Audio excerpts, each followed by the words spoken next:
जोहार, नमस्कार। मैं हूं परवेज कुरैशी और आप देख रहे हैं अराउंड झारखंड। ठंड का मौसम है और इतने ठंड में भी गर्माहट वाली महसूस हो रही है, क्योंकि झारखंड की राजनीति पूरी तरह से गर्मा गई है।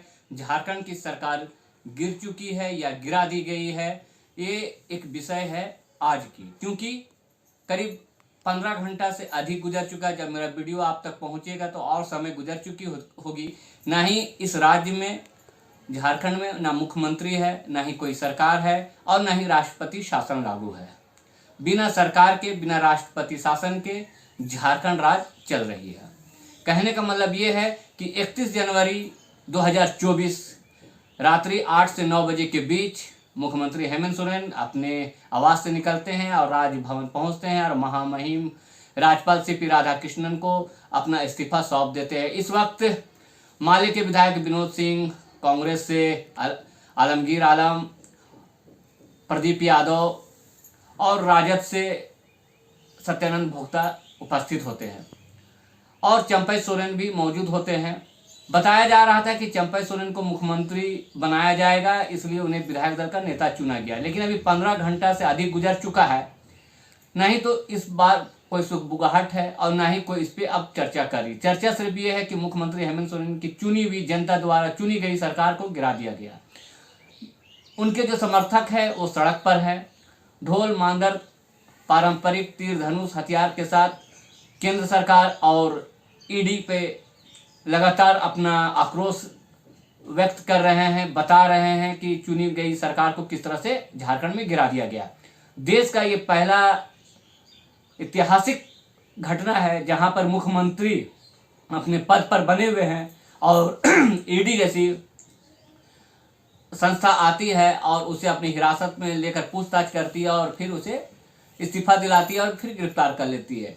संविधान के तहत जो कहा जाता है, जो बताया जाता है कि जब तक हाई कोर्ट या सुप्रीम कोर्ट या सिविल कोर्ट या जो कानूनी प्रक्रिया के तहत जो आदेश निर्गत नहीं होता है, तब तक गिरफ्तारी संभव नहीं है। खैर, ये कानूनी दांव पेच है। कानून का अपना एक ये है कि कानूनी तौर पे कैसे बात किया जाए और बताया जाए। लेकिन ये स्पष्ट है कि झारखंड में सरकार गिर चुकी है। जनता द्वारा चुनी गई सरकार थी। 5 साल सरकार को चलने दिया जाना चाहिए था। जनता के बीच जाने में अब 2 महीना ही करीब बचा हुआ था। लोकसभा चुनाव होना है अप्रैल मई में, तो और इसी साल 2024 में फिर विधानसभा भी था। ठीक उसी तरीका से जिस तरह से भाजपा की यहाँ पे सरकार थी, रघुवर दास मुख्यमंत्री थे और केंद्र में भी भाजपा की सरकार थी, डबल इंजन की सरकार थी। 5 साल पहली बार झारखंड गठन के बाद पहली बार 5 साल सरकार चली और सरकार जब चली तो फिर जब जनता के बीच में गई और जनता के बीच में गई तो 80 सीटों पे चुनाव लड़ने वाली भाजपा 25 सीटों में सिमट गई। झारखंड मुक्ति मोर्चा उससे अधिक सीटें लाई और कांग्रेस, राजद, माले को मिलाकर महागठबंधन की सरकार बनी और लगातार 4 साल से अधिक उनकी सरकार चल रही थी। इस बीच कई काम हुए, कई योजनाएं लागू हुई। अब जब सरकार नहीं है, सरकार अस्थिर कर दी गई है, तो ऐसे में जनता के जो सवाल थे, जनता के जो योजनाएं थे, जनता के लिए जो काम हो रहे थे, वो पूरी तरह से ठप हो गई है।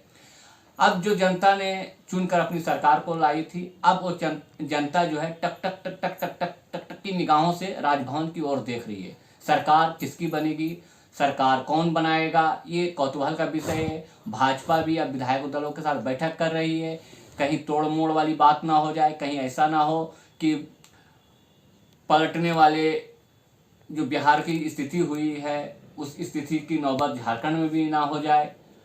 लबोलवाब कुछ इसी तरह के समीकरण बनाए जा रही है। अब समय है, आने वाले समय में देखा जाए कि एक आदिवासी चेहरे वाले मुख्यमंत्री को किस तरह से हटाया गया है, किस तरह से सरकार गिराई गई है और उन लोग भुइयारी जमीन 8.5 एकड़ को लेकर मामला दर्ज कराया था। ये तमाम चीज़ें जांच की विषय बन गई। तो देखते रहिए अराउंड झारखंड। हमें दीजिए इजाजत। जोहार, नमस्कार।